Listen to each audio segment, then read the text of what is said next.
ഞാൻ ഇന്നൊരു എല്ലാവർക്കും സംശയമുള്ള ഒരു കാര്യത്തെക്കുറിച്ച് പറയാനാണ് വന്നതേ. വേറൊന്നുമല്ല, ഒരാൾ ഒരു ദിവസം എത്ര കുപ്പി വെള്ളം കുടിക്കണം എന്നതിനെക്കുറിച്ച് ആണ് എനിക്ക് പറയാനുള്ളത്. അതായത് എത്ര ലിറ്റർ വെള്ളം കുടിക്കണം ഒരാൾ.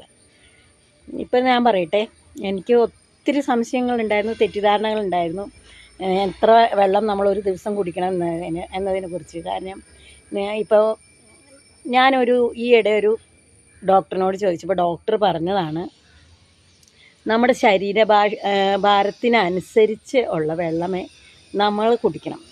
ഇപ്പോൾ 8 ഗ്ലാസ് വെള്ളം കുടിക്കണം എന്നൊക്കെ എല്ലാവരും പറയും ഒരു ദിവസം.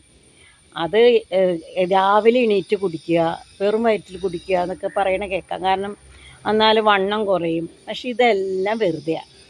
കാരണം എന്നോട് ഞങ്ങളുടെ കുടുംബ ഡോക്ടർ പറഞ്ഞതാണ്, നമ്മൾ വെള്ളം കുടിക്കുകയാണെങ്കിൽ അത് കുറേശ്ശെ ഭയങ്കര പെട്ടത് രാവിലെ എണീറ്റ് ഒരു 2 ഗ്ലാസ് വെള്ളം കുടിക്കുക. പിന്നെ നമ്മൾ ഭക്ഷണത്തിനൊപ്പം ഡോക്ടർ പറഞ്ഞു കേട്ടോ നമുക്ക് വെള്ളം കുടിക്കാം. അത് വെള്ളം കുടിച്ചെന്ന് കരുതി ശരീരഭാരം കുറയാനോ കൂടാനോ പോകുന്നില്ല എന്നാണ് എന്നോട് ഡോക്ടർ പറഞ്ഞത്. പിന്നെ വേറൊരു കാര്യം എന്ന് പറഞ്ഞാൽ, നമ്മൾ പെട്ടെന്ന് ഇത്രയും കുപ്പി വെള്ളം കുടിക്കുക അങ്ങനെയല്ല. ഒരു ദിവസം ഇപ്പോൾ 1 മണിക്കൂർ ഒരു 2 കവിൾ വെള്ളം കുടിച്ചു, ഓക്കെ. പിന്നെ അടുത്ത കുറച്ച് നേരം കഴിയുമ്പോൾ ഒരു 2 ഗ്ലാസ് വെള്ളം കുടിക്കുക. അങ്ങനെ ഇത്തിരീശെ വെള്ളം കുടിക്കുക. അല്ലാതെ കുറേ വെള്ളം കുടിക്കുക, വെറും വയറ്റിലൊക്കെ കുടിക്കുമ്പോഴാണ് നമുക്ക് ഒരു വെള്ളം കുടിക്കാൻ ഒരു മടി അല്ലേ. എന്നെപ്പോലെയുള്ളവരൊക്കെ എനിക്ക് ഭയങ്കര മടിയാണ്. അതാണ് ഞാൻ പറഞ്ഞത്, വെള്ളം കുടിക്കാൻ ഭയങ്കര മടിയാണ്. വെള്ളം കുടിക്കുമ്പോൾ കുറേശ്ശെ എല്ലാവരും വെള്ളം കുടിക്കുക.